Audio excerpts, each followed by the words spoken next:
Welcome! Episode 246 of the Brain Candy Podcast. Today is a very special episode. You might notice it's a little quieter than it usually is because Sarah's off gallivanting in Italiano. And I'm here with another Meister. Gretchen, welcome. I'm here again. Yep. Sarah, better watch out. These earphones are real comfortable. Gretchen is my sister, and she also appeared on the, legendary, if you ask me, episode of the show where we interviewed Ken Olin from This Is Us and 30-something. I'm still not over it. I Neither haven't watched is he. this cheek. Ken isn't over it either, if I'm honest, but we've decided that it was time to have... You've never actually been in the studio. No, first time. Mm-hmm. And what do you think? It's intimidating, just like every other time. Intimidating. What do you... what is this what you thought it would be? And more. No, for real. Yeah. Did you picture it like this? Yes. This is exactly what I pictured. Sarah's going to be real jealous, but you know what? The show must go on.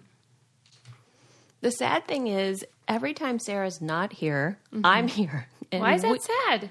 Because we're kindred spirits, and I love her so much. Well, everybody thinks they're Sarah's kindred spirit, though. Really? Yeah, that's why people love her, because they're like, she's so relatable, and right. She's so likable. Blah, blah, blah. But the sick part is she is. And she is all those things and so much more. But a girl needs a vacation. Well, that's true. So off she went. To Italy. Without a care in the world. I have a sneaking suspicion that she will have stories about wine and food and, not being on her phone. She's unplugging. That's her favorite thing to do. I hope she brings us souvenirs. She usually brings me salt from around the world, which, funnily enough, is the best gift ever, and also the same thing you brought me from your vacation in a similar place to Italy. Right. Sheboygan, Wisconsin. Can't wait to dip my little tongue into those salt pots. Bet Sarah's never been there. Oh, Lord. Okay. Well, the show must go on, like I said, so let's get to talking. We don't really have an agenda. Gretchen still thought we did themed episodes, which shows how often she listens to the program. I'm busy. Book solid. Hey, did you hear about this? I was watching, you probably saw it.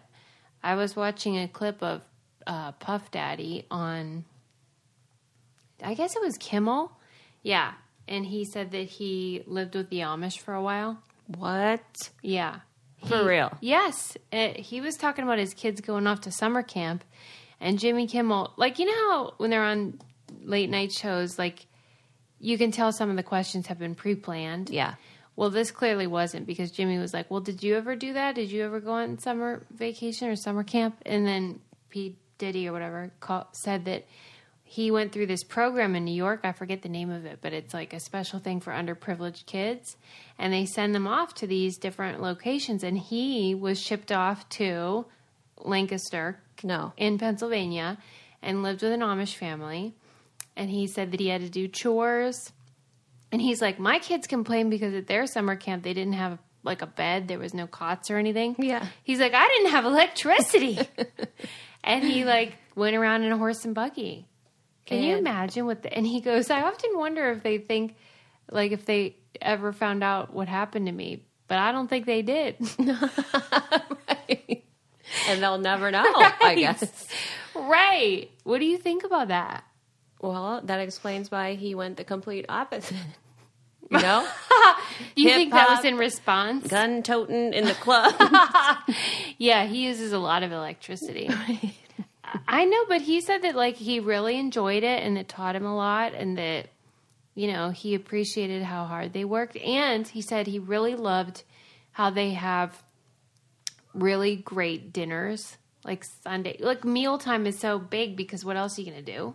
I did not see that coming. Yeah, he was like, I really like how they have they sit down and they have a really great dinner. And I thought that is a good point.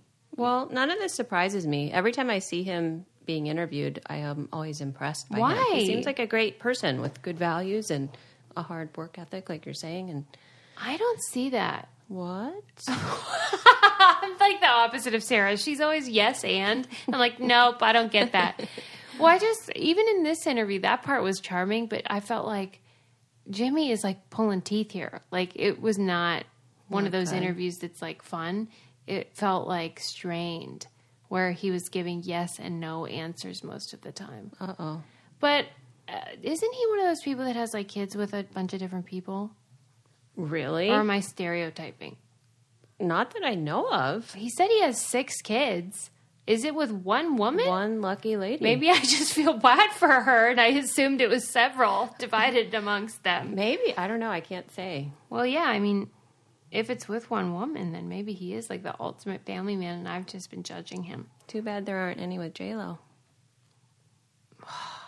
What could have been?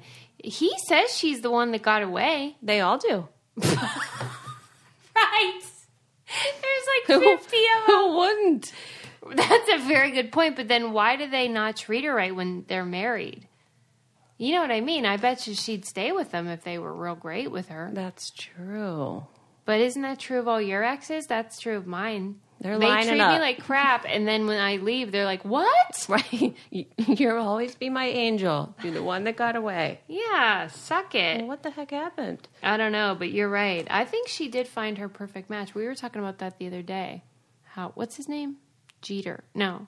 Who the heck is that guy? Alex Rodriguez. Derek Jeter. Now who's stereotyping? Right, they're all the same. What's his A-Rod. name? Alex A-Rod. Rodriguez. Mm-hmm. Remember when I met him? No, but you meet everybody. He wouldn't take a picture with me. Wow. Yeah, it was at a nightclub. Burn. He goes, I get in too much trouble with that kind of thing. Just like J.Lo last night. Gretchen and I went to see J.Lo at the Comedy and Magic store in Hermosa Beach. What'd you think of it? I'm still reeling. What was your favorite part? Wow. Well, how Not we Jay. were the youngest people. Like the closest person was probably like 70. We wanted to get there first so we could get front row seats, which we did get front row seats, but we were not the first in line. We were behind everyone from the Golden Girls in line, like walkers. Yeah. And Rascals. like we realized later, because Arsenio Hall showed up as a special surprise guest, and he pointed out how there was not one person of color in the entire audience. I guess that just shouldn't surprise me, but who knew Jay was such a homogenous audience attractor? Right. I would think he's like mainstream because, That's true. nope, just white people. But it was And fun. old. It was really fun. Super fun. Yeah. And I didn't get to talk to him, but that's probably for the best. Anyway, I read a story about a biology teacher who rowed across the Atlantic, rowboat, all by himself. He set some sort of record. I think it was like, I don't think it was speed. I think it was like he was... I would imagine it wasn't speed. Guess how long it... No, I mean like fastest rower or something. I don't know. It was some sort of world record. Guess how long it took him? Like 3 months? Pretty good guess. 36 or 38 days. Which I would have thought it wouldn't take that long. Was he really in just a rowboat? There was no one following him or what? Okay, so there was no one following him. He really was in just a rowboat. But the rowboat, I pictured it like row, row, row your boat. Right. But it had a sleeping pod in it and it was quite big. So that's the same as like a pop-up camper. Boat version. Like it was bigger than you picture, but it's technically the way that it moves is by rowing. Still. Yeah. And it, what's that word? Where it flips over? But it's Capsized? Yes. Capsized after 2 days. I know. 2 days. 2 days in, it capsized. And unfortunately, he was in the sleeping pod at that time. And he Fortunately. No, because there was a window on it, and he had to have the window open to breathe, to get the air in. And so the water went in. Wow. And it was self-righting, so anytime it capsized, it would turn back over. But it, salt water got into the electronic system. Oh, no. And so he had a little bit of trouble with, like, trying to navigate the rest of the way. I can imagine. Right. But the crazy thing to me is, like, he's just a regular old biology teacher guy who was like, you know what, I'm going to try to do this. And he did it. Wow. Well, and here's what fascinated me. He said one of the biggest burdens was that he had to eat about 5,000 calories a day to, like, compensate for the rowing. Wow. And he was like, it was a burden because he would have to eat when he wasn't hungry. And it's like that astronaut type food. Hey, speak for yourself, buddy. That sounds like a dream. That's your problem? Oh, that sounds terrible. Maybe I should row across the Atlantic. Right? And then he talked about how his whole method, and maybe we could take something away from this, Greg, is he took it 5 minutes at a time. He never thought more than 5 minutes ahead. And that, like, the whole 36 days was just, what is the next 5 minutes? How do I get through the next 5 minutes? I'm totally into this. Mm-hmm. I just read a book, and they call What's it that... called? Well, do you really want to know? Mm-hmm. Codependency No More. Okay. I have a bit of a problem. Don't we all? They call that the headlight theory. Tell me everything. Well, you only see as much as you can see in your headlights when you're driving. And Yeah. that's all you concentrate on until the next, so many feet. Why, and though? Like, how is this sustainable for life? Well, I don't know that it's sustainable for life. I think it's maybe in To a get through time a like tough that. thing. Yes, like a crisis time. Yeah. Obviously, because you have to have lifelong That's goals. what I thought. Yeah. I think this is just like survival Ooh, mode okay. Interesting. And they call it headlight what? theory. I'm actually writing this down. Well, that's what he did, and I guess it works. And he also had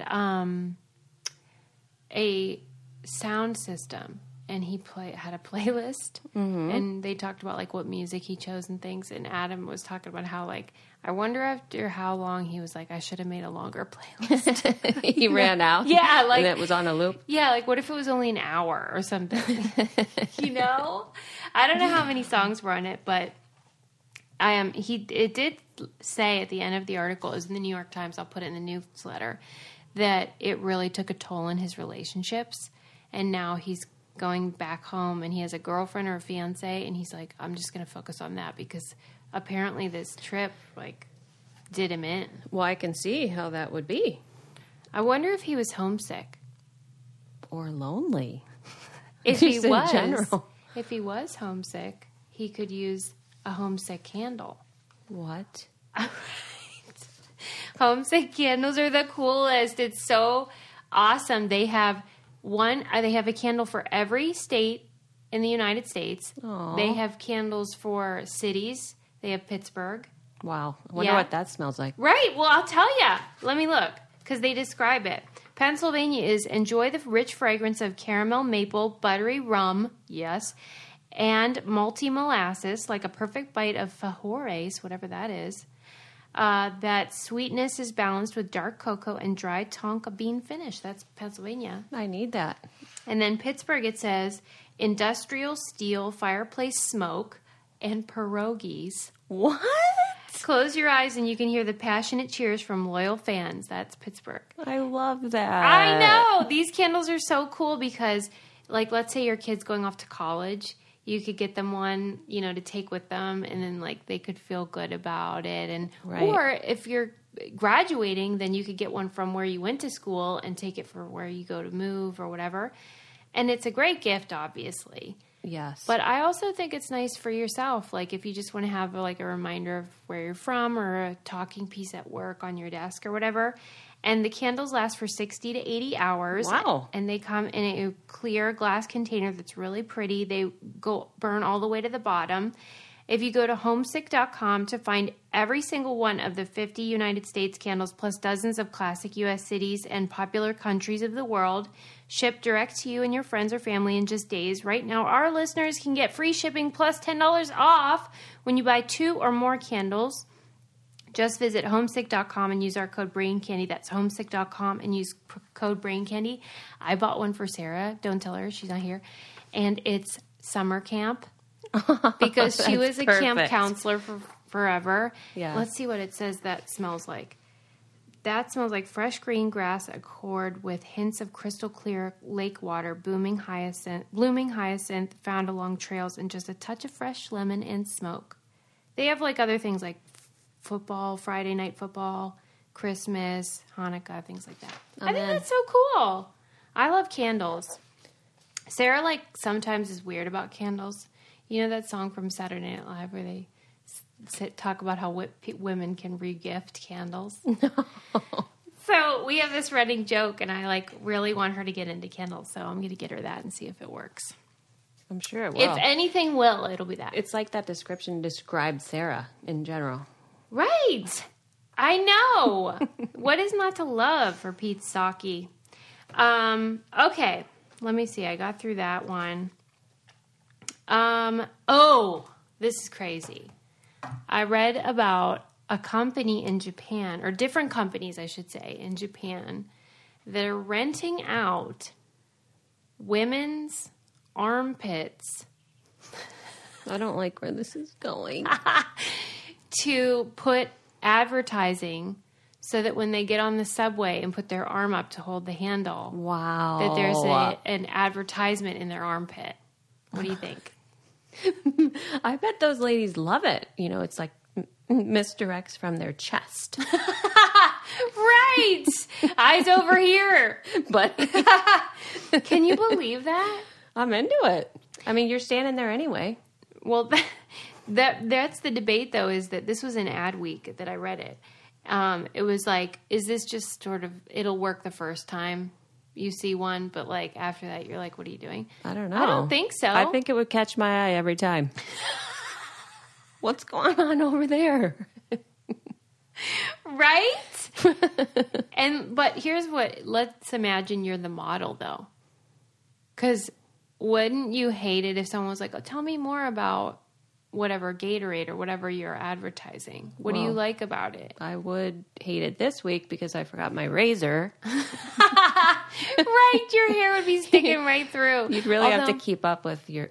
I saw that. I think it's like a sticker. Oh, okay. So it hides, whatever you got going. I feel like, what's the downside?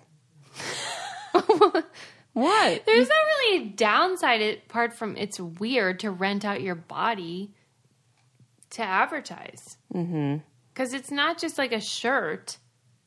It's on you. Right. I don't know. To me, it was like, is this just a gimmick? I know it's a gimmick, but is that all that it is? And this will disappear in 2 minutes. Like a couple episodes ago, we talked about these duct tape bathing suits. Have you seen those? No, but I heard about them. Like, people are putting duct tape on their body in certain like geometric shapes to cover their body, like their private parts. Yeah. And it's supposed to be a bathing suit. But is that a real thing or just something like clickbait? Well, I don't know. I kind of like that idea too. What do you like about it? It ain't moving.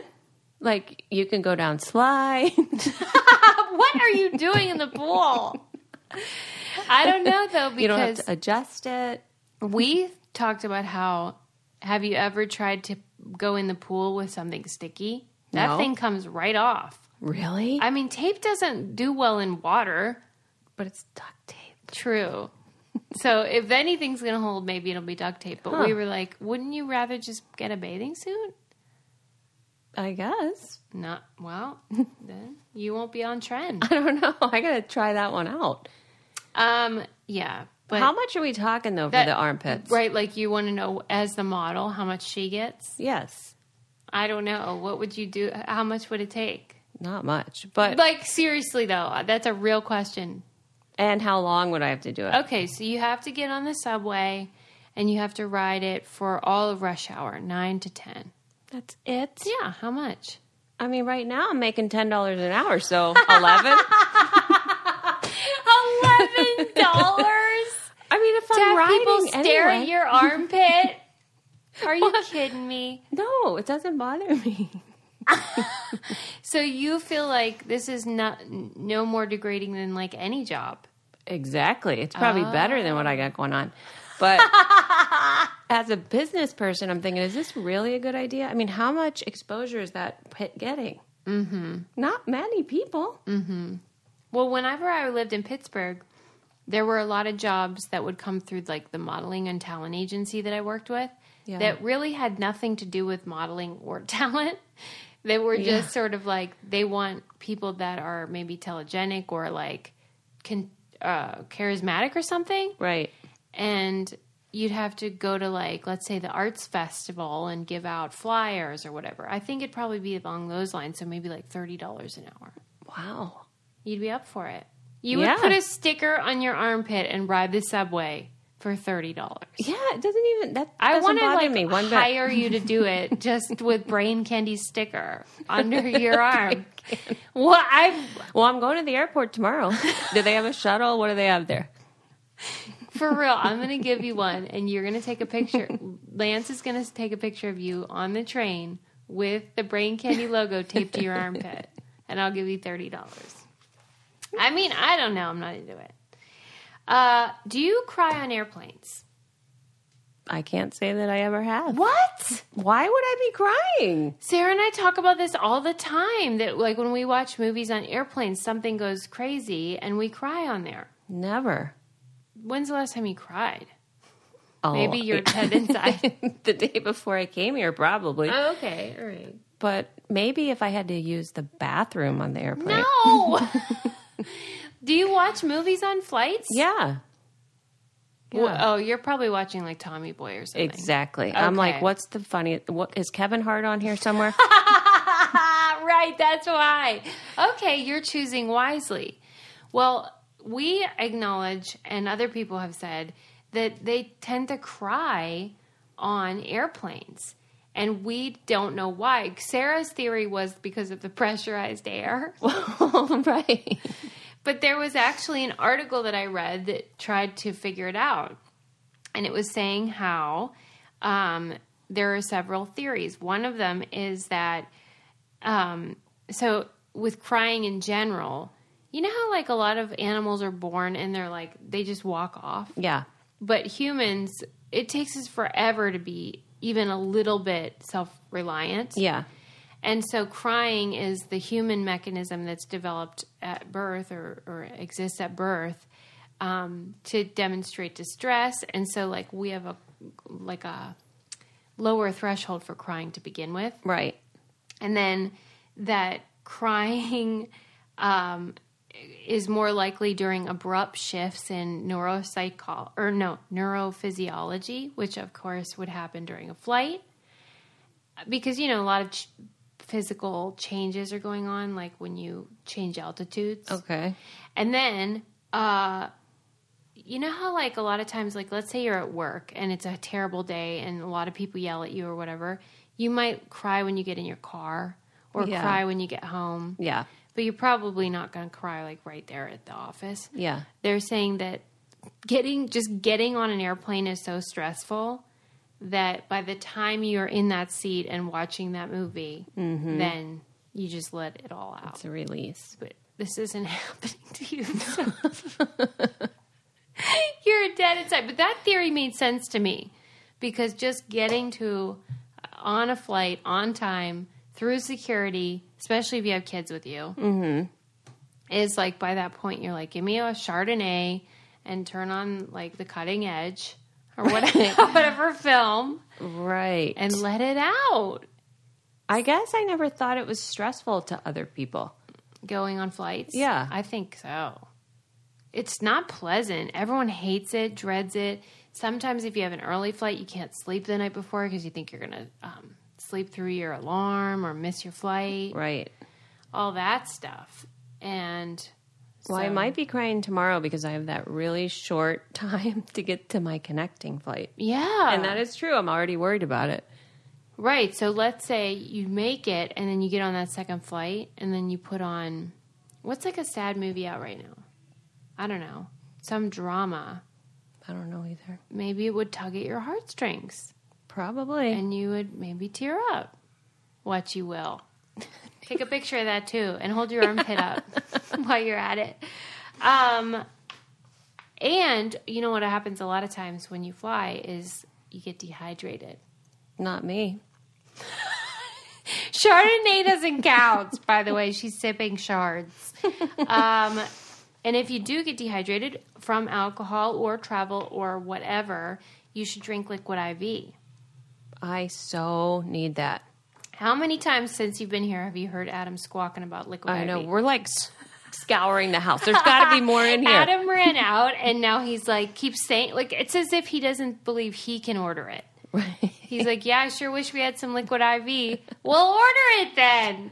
Liquid IV is so awesome because it's one of these electrolyte drinks, but it comes in a powder in a packet, so you can take it on the go, take it if you're flying or if you go to the gym or whatever, and you just pour it into your water or your water bottle, and it provides hydration at 2 to 3 times the amount of a normal bottle of water.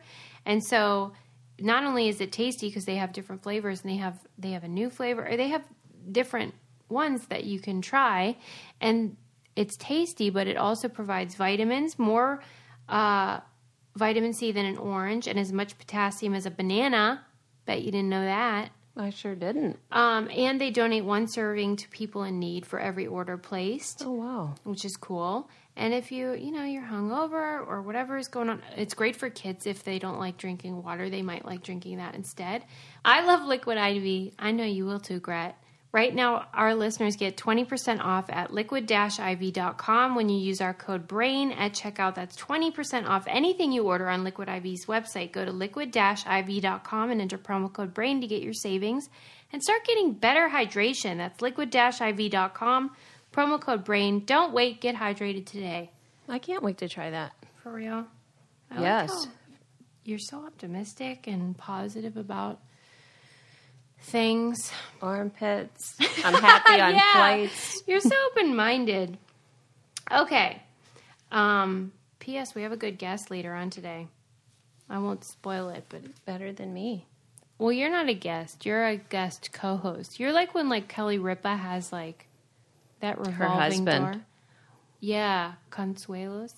Wow. What's that guy's name? Mark. Mark, yes. You know why I don't know? Because I follow him on Instagram, but his Instagram handle is Instasuelos. Oh. So don't usually see his actual name. He is dreamy. He really is. But how tall is he? Not tall.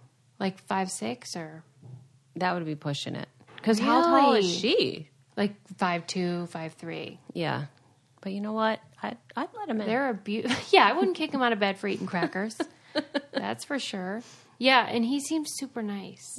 Yeah, and into her. Right. Like when I follow both of them on Instagram, and they just like are always women, Wednesday crush, whatever that is. Yep. I mean, we should all be so lucky. I hate them. I hate their guts. Wait a minute. Hold on. Okay, I have a funny one. Go. I'm ready. Okay, do you know, like, I'm probably going to say this wrong, but topiary, like a Mm-hmm. Well, how would you say topiarist? Like somebody that's into topiary. Topiaryist? Okay, maybe that's it. Well, anyway, there's this guy in England who's that. And he made his bush, this beautiful foliage. Wow. Okay. A bush, like a real bush of some kind, into the shape of like a woman that was modeled after a Greek goddess. That sounds nice. It does, and it looks nice, but People hate it? no, What? people Where is love this going? it a little too much. Oh, no. Like drunk people pass by after they're done at the pub and start humping the goddess. bush. Wait, let me see if I can find it. This was let me see where I found this. I don't know, the Daily Mail or something. And he's all sad about it and can't believe that people would disrespect his bush like that. Wow, really? Mm-hmm. Oh, man. What do you think? Well, isn't Sarah a topiaryist? How so? Wait, what do you call those things? They're in glass and they have... That's a terrarium. She's a terrarist. Got it. Okay, so topiarist is only shrubs. Yeah.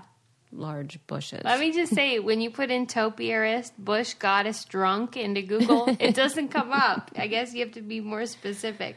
I wanted to show you a picture, but she's real pretty, the bush. Like, how tall are we talking? Life size. Oh.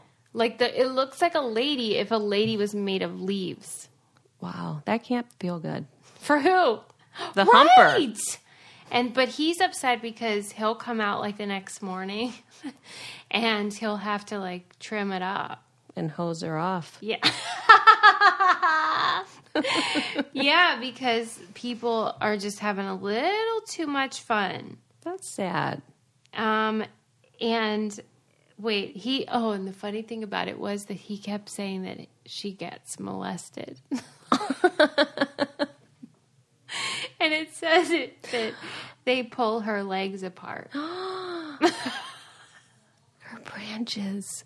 Her name's Gloria. Oh, man. She has a name and everything. I mean, I know they're just having good fun, but he takes it really seriously. What's going to happen to Gloria? He's just going to keep trying to keep her, like, trimmed. Isn't that great? Well, I admire his tenacity. I mean, He's maybe committed. He loves Gloria a little too much. He does, but only in a platonic way, Greg. Maybe.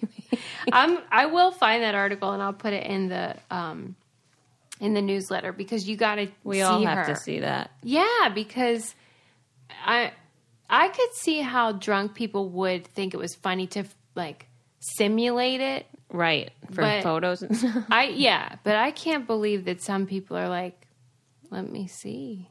Well, right. I need to see how lifelike she is.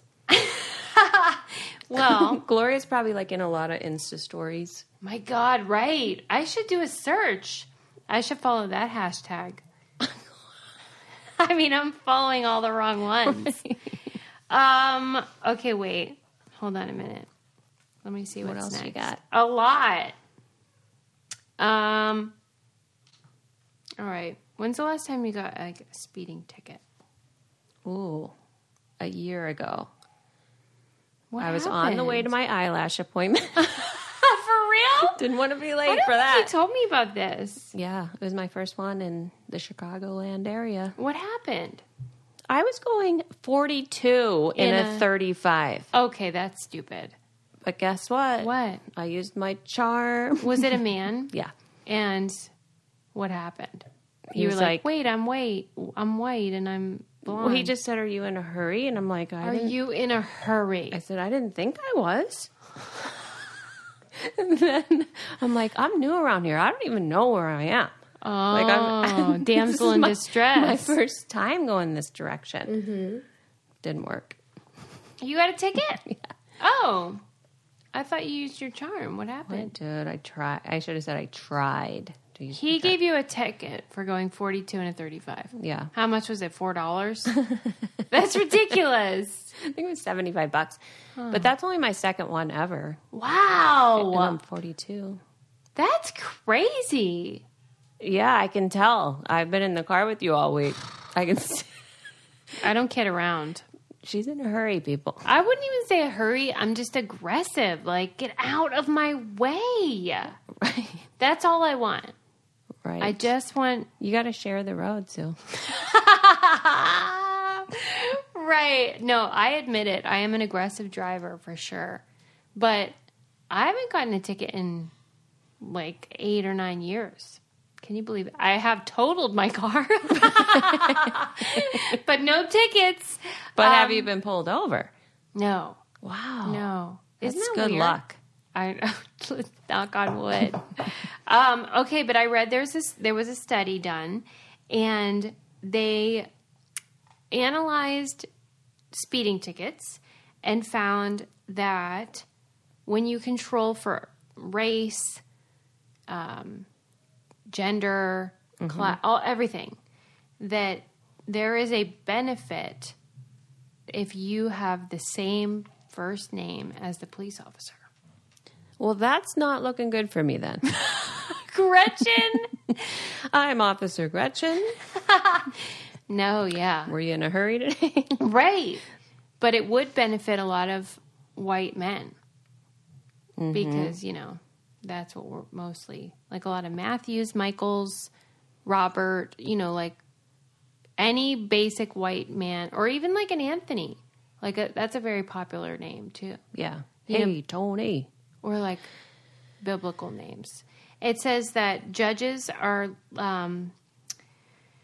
less like, so they were providing context, and they were talking about how there's a lot of biases, of course, whenever there's things like this, and when it's like up to discretion. Yeah. Like, so like if a judge grants asylum to you, and then I come in, he's less likely to grant me asylum just because they don't want to do it. Right. So things like that happen, or they're less likely to show mercy if it's hot out, less likely to show mercy if their alma mater lost that weekend.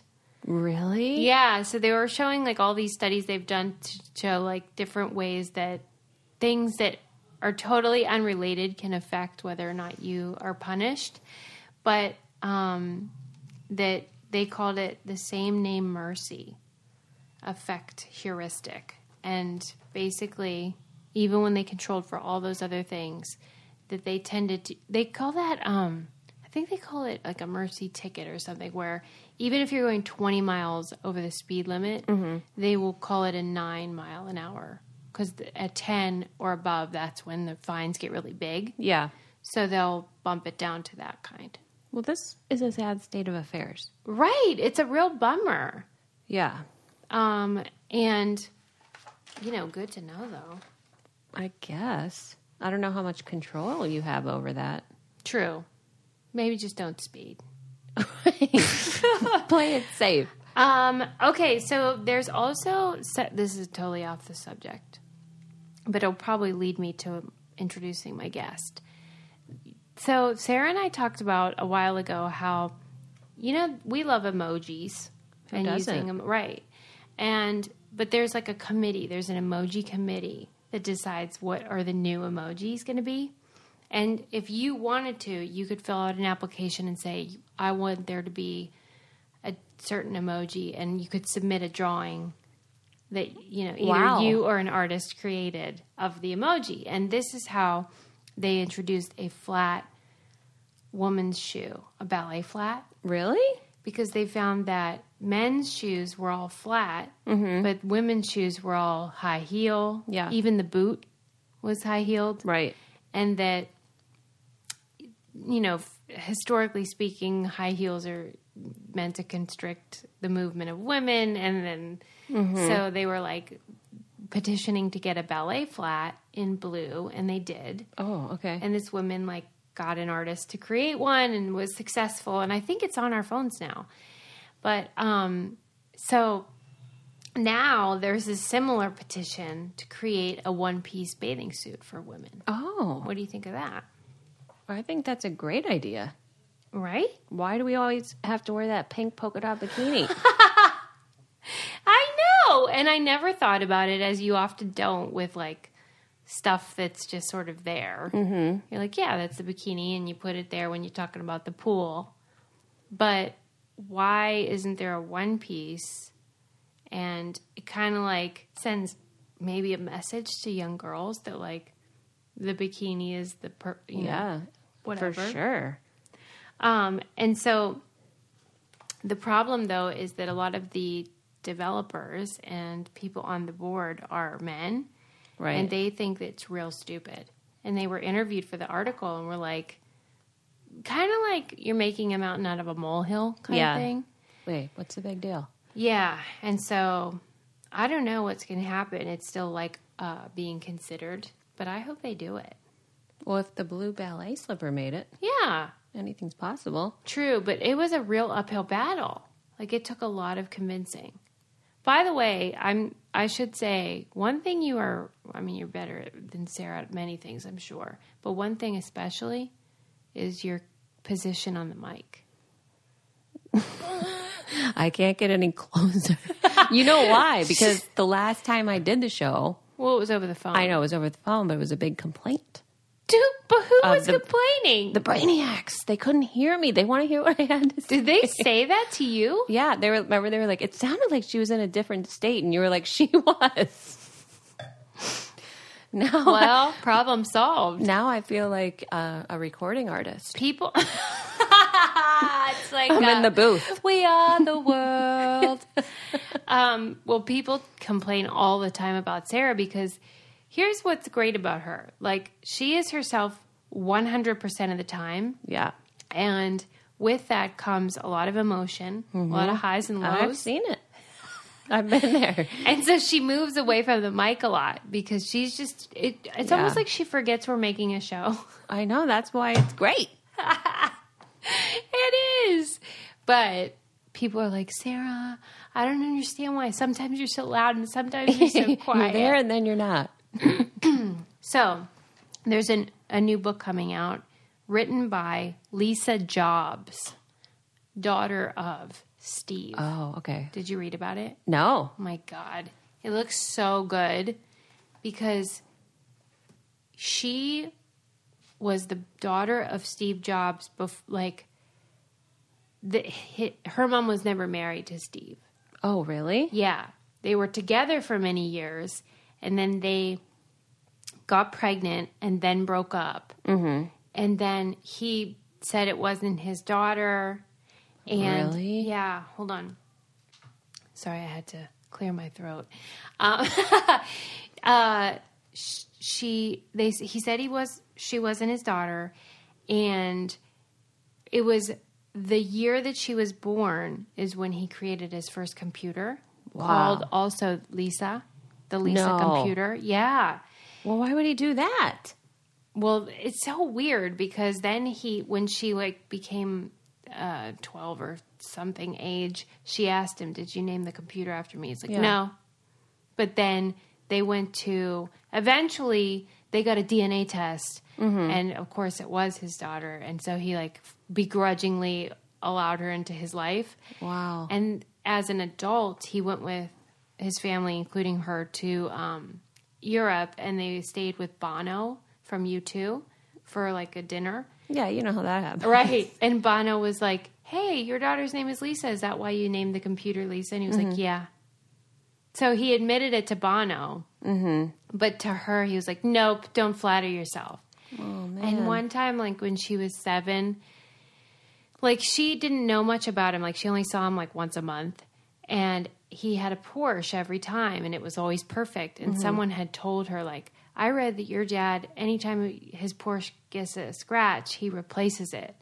And so she said to him when she was 8, "Next time you get a new Porsche, can I have your old one?" Yeah. And he goes, "You're not getting anything." Oh, no. And it was this really bizarre thing. And she described it as she was the blemish on his sort of ascent to greatness. Okay, yeah. Whereas he was the opposite to her. Right. The one thing about her life that made her exceptional. Yeah.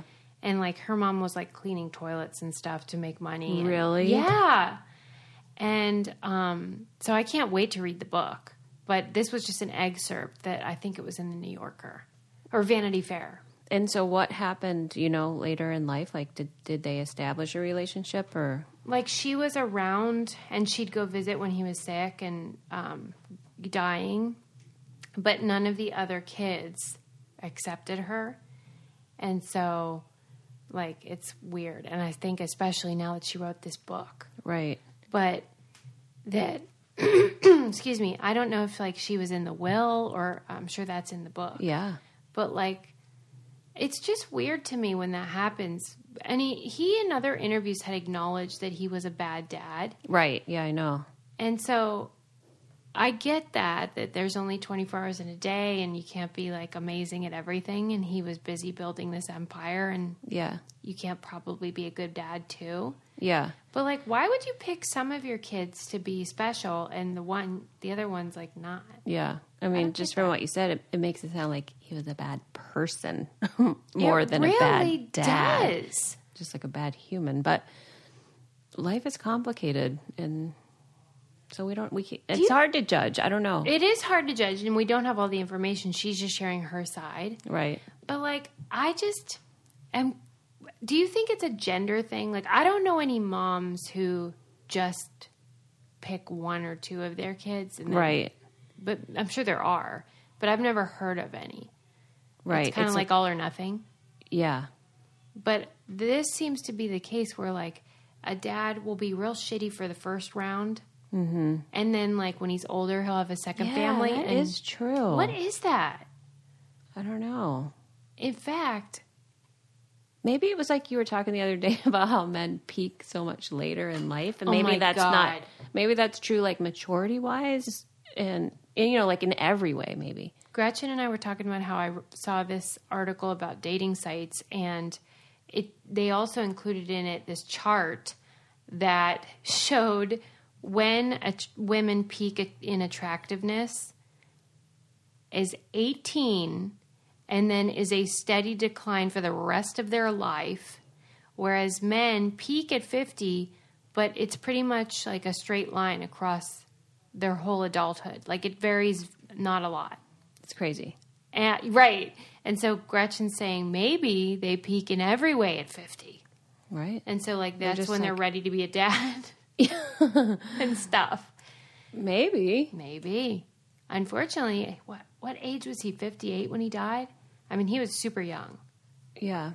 And he was one of those people that when he was diagnosed with pancreatic cancer, he had a curable kind, but opted for, like, holistic vitamins, and stuff? and stuff.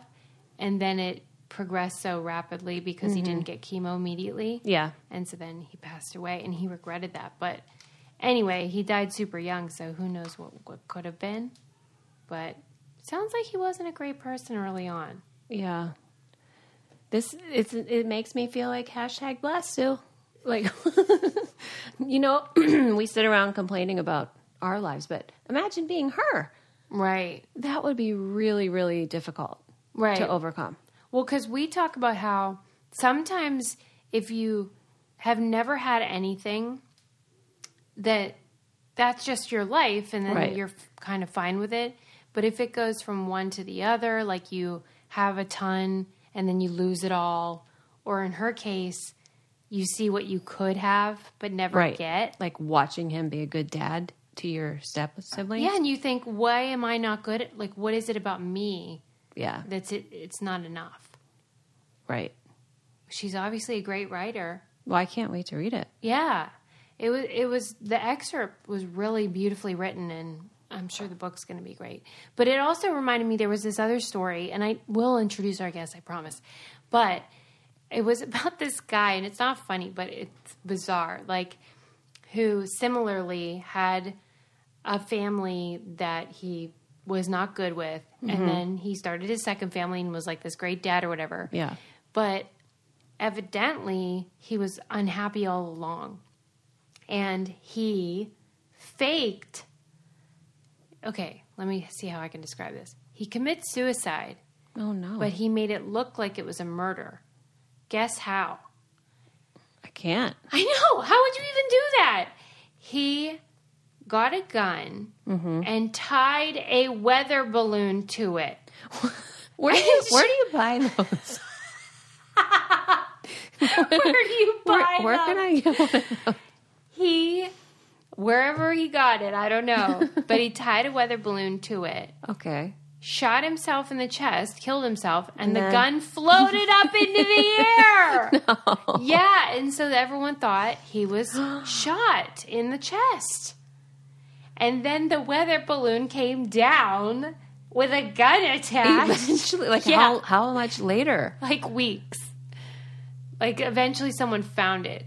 I don't know when it landed, but someone And found then it. what? His fingerprints were on or what? Like, Yeah, it must have been like his fingerprints, or they like put two and two together. Because it was like, there was no other. Oh, and I think they searched his computer and found like. How to buy a weather balloon? Well, because otherwise I was thinking like the sales would have rocketed on weather balloons. Like all murderers would be like, where do I get these things? The weapon just disappears. It's genius. I never thought about that. Like if I wanted to kill you, I could just shoot you and then send it off. I mean, if it never came back down. I seriously was just thinking about the suicide aspect. I wasn't thinking about like the perfect crime. Right. There it goes. Well, leave it. At least it gives you a couple weeks to run or whatever.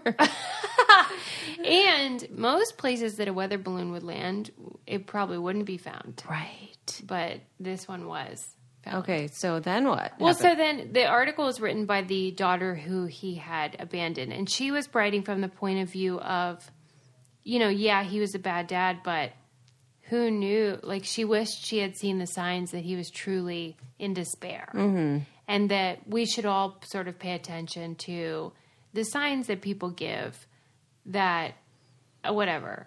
I know, but I'm sure she's just trying to make peace with it. Right. But she said she had no idea that he was despondent to that level. Right. Anyway. I mean, we could talk about this all day. Right? This As is you what know, happens with me and Sarah. It's like we never run out. I mean, because even when you see the signs, which has happened to me, Yeah. I mean, it's a very right. helpless feeling. I mean, there's only so much you can do. True. And that's a terrible feeling. Right. But I guess if you see the signs and you reach out, then maybe there would be less guilt than if you were like, they're fine, and dismiss it, which is what she did. Right. And so she feels like, I'm really messed up. I guess. But like with this suicide airplane. Oh my God, theft. Right. Theft. No, the people interviewed that you said did not know. They were like, he was a great guy. He had all, all the right things going on. A husband. So you're saying that person should show more. I mean, because how could we recognize signs that aren't there? Well, that's true, because when she described her dad, she said that she asked him, how are you, and all that stuff, and that he was always like, not only said he was okay, but talked about the future, even the day before or the week of. So maybe he didn't even realize how bad it was, although he was researching the weather balloon thing. Right. She said at the time that he was telling her, like, I'm fine and I'm planning for this thing far ahead, he was simultaneously. But I don't know, like maybe they have both feelings. I'm sure. Yeah. So I don't know, but I just found it really interesting and does fit with this sort of like weird thing where dads are crappy for a while and then have this second life and they rebound. Yeah. We have a guest. Great. She wrote this awesome book. Her name is Jo Weldon, and she wrote a book called Fierce, The History of Leopard Print. And anybody that listens to this show knows I'm obsessed with the history of. I've done the history of wall-to-wall carpeting, the history of like hot dog buns, whatever it is. Like I want to know the story. Right. So when this came across my desk, I was like, oh my God, I'm so psyched. Because I sent a copy to Cara Zavaleta from Road Rules, who was in Playboy, because she loves leopard print. And I always joke that she's got the Peg Bundy collection. And they talk about Peg Bundy in the book too. But she explores, like, first of all, like how this came to be a popular print, what it represents, from the beginning of like, here are the animals that we wear now, that the type of different prints they have, jaguar, cheetah, tiger, whatever, and how interesting it is that like animals that have those patterns, that's meant so they can hide. Yeah. But when we wear it, it's the opposite. That is so interesting. Yeah, like we're doing it to be, as she says, fierce or sometimes tacky or whatever, like different things, but definitely not to hide. Yeah. And she goes through the whole history, talks about like Jackie Kennedy and how Jackie wore it, and then it became mainstream, and then it became a problem because so many women then wanted to wear the real furs that the animals became endangered. Yeah. So then they had to like stop killing these certain animals and make them illegal. Mm-hmm. And then they developed really beautiful fake furs that you can wear that are just as good. Yeah. But then also just talks about how in the 70s it became like emblematic of gay culture and camp cult, campy, like gay, like flamboyant. Don't tell Peg that. Remember? What was hers though? Cheetah or something. It wasn't like leopard, was it? My mom had this weird coat. We should put a link to that picture. She says she got rid of it. Every holiday, the anniversary, New Year's Eve, you'd see it. I'm going to ask her what animal. Was it replica? Real? Heck no, it wasn't real. Yeah, faux fur my mom would wear. But for her, that was the coat she wore for special occasions. Yeah. It meant this is a special night. Right. And given that it was faux, she could have gone ahead and worn it the other days. I mean, what are you doing? I'm sure it was really warm. I'm sure. Anyway. It didn't look good. Before I introduce our guest, I want to tell you, because you've been asking what those adorable shoes I've been wearing on Instagram are, and they're Rothy's. They're so cute.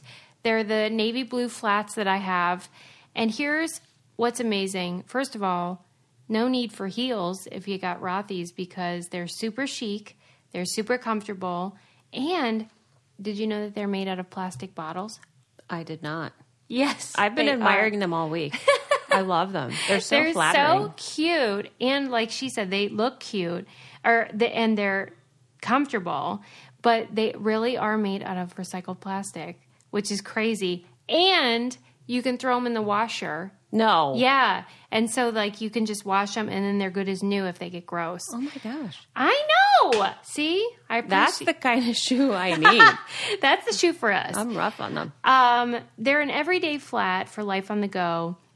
And they come in, I have the flat, Sarah has the point, and they also have a loafer. But they have tons of colors and patterns. They sell out constantly. And they are just, what's not to love? We love our Rothy's. We know you will too. Right now, Rothy's has an amazing deal for our listeners. Use code BRAINCANDY to get free shipping, no minimum, free shipping and free returns and exchanges on your Rothy's shoe. And trust me, you won't return them. Go to rothys.com, ROTHYS.com, and enter BRAINCANDY to get your cute shoes and free shipping. No brainer. Shoes that are comfortable, stylish, and sustainable, and free shipping. Get yourself a pair today. Rothys.com, promo code BRAINCANDY. Get this deal while it lasts. Yes. Okay. It's such a great book. It's really fast to read too because there's so many images and pictures and just anecdotes and a lot of stuff from movies, TV shows. As I said, Peg Bundy is talked about and how she wore it. I just love books like that. And Jo Weldon is, I don't want to get her title wrong, but she's the head mistress of, I think it's called the New York Burlesque School. What? So she talks a lot about Dita Von Teese and these that's women. so cool. What a cool connection to the book. Yeah. So she celebrates leopard print, but she celebrates sort of all things beautifully sexual and fun for women that are empowering if you choose them to be. So welcome to the show, Jo, and thank you so much, Gretchen. Oh my gosh. For being my pleasure. My guest co-host for the second time. I know, I love it. I'm sure it didn't go fast. Do you feel okay? I'm like, what time is it? No. Is it bedtime? I hope you'll be back again. I mean, will. when's Sarah's next trip? Probably in 2 weeks. Because I love all the brainiacs. And I'm happy to be here anytime. You live in Chicago, and you might meet some of them. Yeah, we're going to do that. We're hoping to do a meetup in Chicago, and Gretchen will be sure to be there with Chardonnay in hand to meet and greet all of you. I can't wait. All right, friends, enjoy my interview with Jo, and, Sarah will be back next time. Bye, everyone. Bye, guys. Congratulations on your book. How you feeling? Thank you. Super excited. It's really scary. It's like you work on something for 4 years and put it out there, but it's so exciting. Oh, my gosh. You've been working on it forever. Do you feel like it's a baby and it's finally here and now people get to enjoy it? Yes. And I always say, like, please be nice to my baby. But of course, it's just exciting to have people finally see what I've been talking about. Well, when did you know that you wanted to write? What made you feel like this was something you needed to do? I had been working on a project that wasn't really coming together for a while, and I was frustrated. And my friend Indigo said, work on something else for a while. What do you like? And I said, well, I like leopard print. And I started doing research, and I found some photo essays on the history, but I wasn't quite satisfied. And so I started digging deeper and going through, old magazines and newspapers. And I went to museums and everything, and I started really finding things. Well, what was it about leopard print for you that was compelling in the first place? Well, I've always worn it. I just found a picture of myself in 1979 in leopard print pants. That's awesome. Yeah, but getting ready to rock and roll. So as a kid, I associated it with like comic book heroes and supervillains and rock and roll, and a lot with, just these really outgoing women like Eartha Kitt and Anne Margaret. Yes, badasses. And what's funny is when I started reading your book, I had expected it to be all that, rock and roll and sexy and all of that kind of rebellion. But you showed me all the ways that it's evolved and changed over time and how it can be a part of royalty and being a warrior, but then it can move into the 70s and be about being camp. I mean, there was so much to it. Did that surprise you, or you already knew? It surprised me, but the more that I talked to other people about how they feel about leopard print, the more sense it made, because I would have people tell me that when they wore it, they felt elegant, or when they wore it, they felt sexy, or when they wore it, they felt playful, or when they saw it, people that didn't like it would be like, oh, it's just so trashy. And they would associate it with all these things that hadn't occurred to me. And I said, well, this is kind of it's a fashion contronym. It's its definitions in fashion contradict each other. Yeah. And it can reflect how you see yourself in whatever way that is. Or maybe definitely. like who you want to be.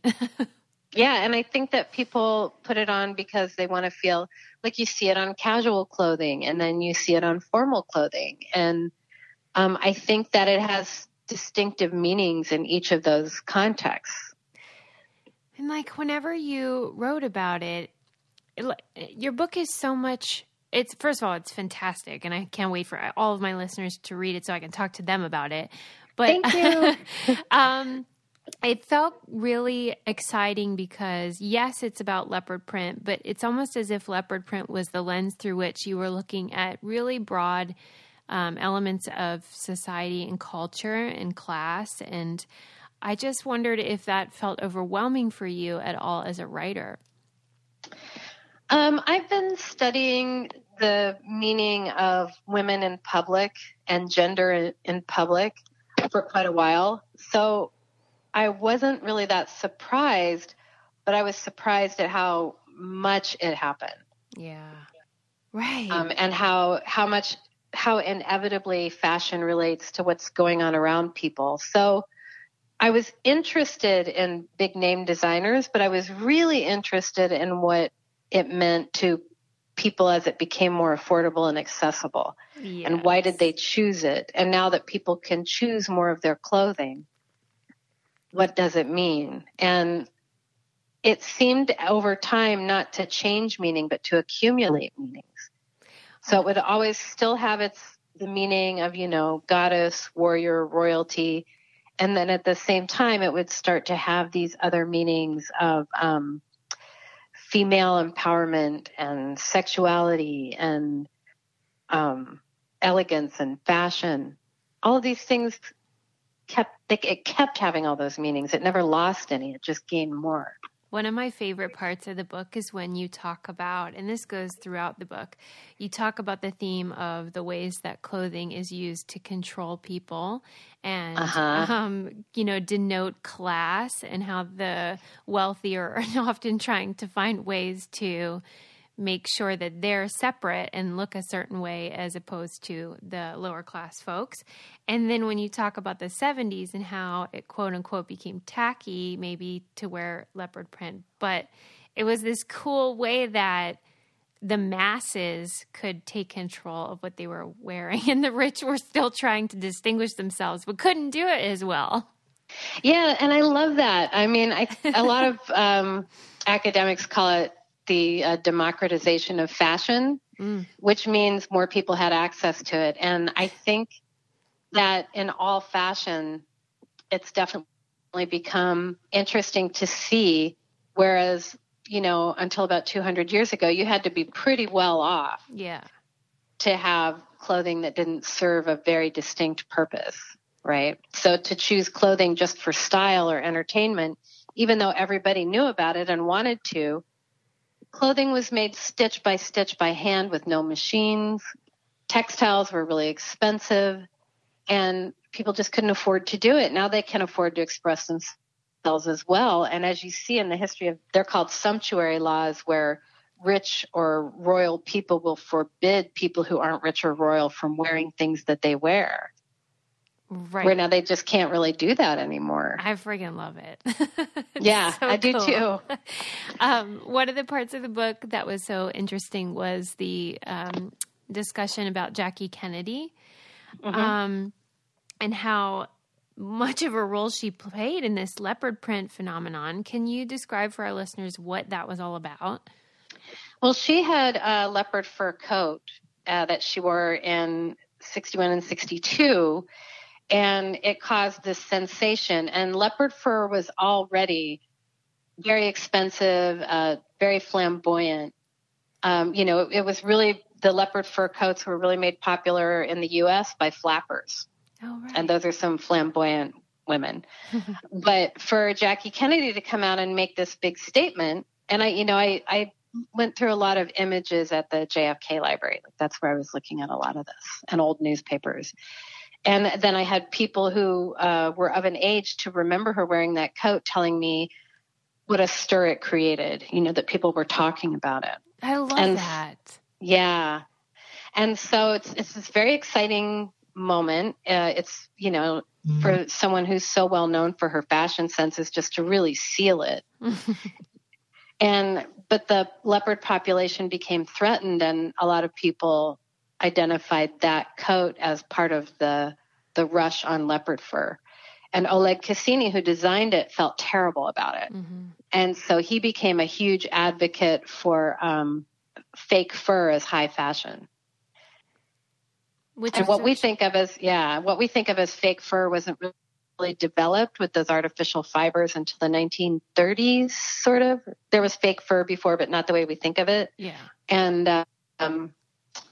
so he really worked to make that acceptable in fashion, not just as, kind of a lowbrow fashion, but as fashion itself, and really pushed for that and worked for conservation of cats and anti-fur.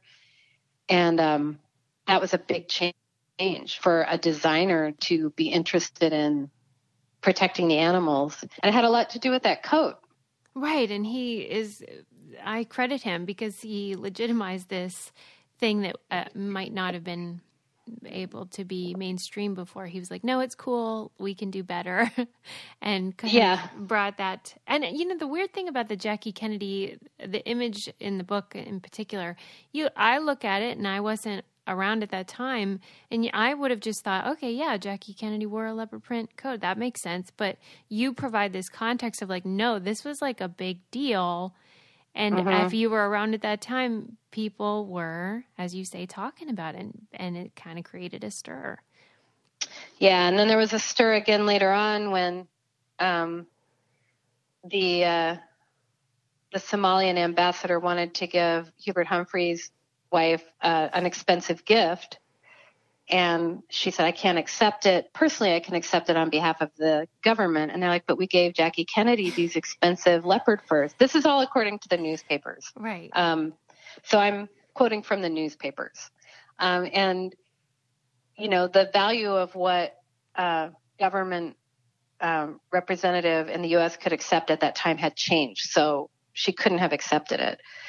But then Ethiopia, who had some, you know, border tension with Somalia, said, no, we gave Jackie that coat. So I went into the Kennedy archives and I found a photo of her in the Rose Garden with the Ethiopian emperor wearing a coat he had just given her. But it was after the other coat had been worn. There's two coats. Can you believe that?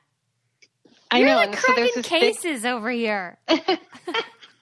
Well, if you've been looking at a lot of cats, you go like, oh, that's not the same. That's not from the same cat. Right. You're way better. Like, I don't know how you can keep track. I'm amazed at that, by the way. Oh, thanks. But it was like, I almost stopped and said, I think I'm just going to write a book about this coat. Just that. Yeah. But that was a big turning point that for the anti-fur movement. Yeah. And so those exotic cat furs did become illegal for trade in the early 70s. Thank heavens. Mm-hmm. When you were putting the book together, were there images that you wanted to include but weren't able to fit in the book? Well, I mean, I started out with a folder of about 1,000 images and started narrowing it down. So, you know, I have a Pinterest, and I hope that people who are really curious will look at the Pinterest because there are visual examples of everything I talk about. And that's a great idea. Yeah, because like a lot of the 18th century material wasn't available to me, or the scans weren't big enough, or it was too expensive. Oh, wow. And I wanted to use the one big picture so you could really see what those fashion plates look like instead of a bunch of little pictures. And there were definitely a few images that I wanted that I didn't get. So then I would have to dig even deeper. And it turned out really well because I found images I hadn't seen before, like the image of Wilma K. Rusi, the first woman taxi driver in New York City in 1915, wearing leopard. Oh, I love it. And that was her first day driving, and it was a big deal because, you know, there's still, you know, women aren't even allowed to drive cars in other countries. Like, it's a big deal for women to have that level of agency and mobility, and she's making her own money. And, you know, she just represents, even though it's, again, you know, you're looking, well, it's fur. It's like, it's a different time. And in that case, the different time has to do with what's available, right? Right. But she's definitely identifying with that same thing that a lot of the flappers were, which is we have agency, we have mobility, we're getting our power in society, and we have to be fierce to hold on to it. And I'm so grateful for people like you who do these deep dives into things that other people might dismiss as superficial, because it is surely not. And that's why I'm so excited about your book. And I was wondering how you chose the name. Like, were there other names that you considered for the book? Well, I was always calling it the History of Leopard Print because that was my through line. But what repeatedly came up was that the people who chose to wear it almost inevitably had a fierceness about them. And when designers would present it on catwalks, they would always present it as something that was related to the powerful side of our animal natures. You know, like we're not prey. We're going out there being powerful and fierce. Yes. And I just saw that over and over and over. And also like the playful aspect of it that people associate with cats. It's like the only print that you can put on that automatically evokes cat. I mean, unless you have pictures of cats. Right. That's a different thing altogether. Yeah. But, you know, people cats are playful. So you have simultaneously this powerfulness and this playfulness happening at the exact same time. Yes. What do you think about the cover? Do you love it? It's beautiful. I love it. We originally talked about having a fuzzy cover and visible. And then when they went metallic, because I said, you have to be able to see it from across the room. And we've also found that for selfies in low light, it makes a great light reflector. I know. I follow your Instagram, and I'm like, every dang picture is so beautiful with that book.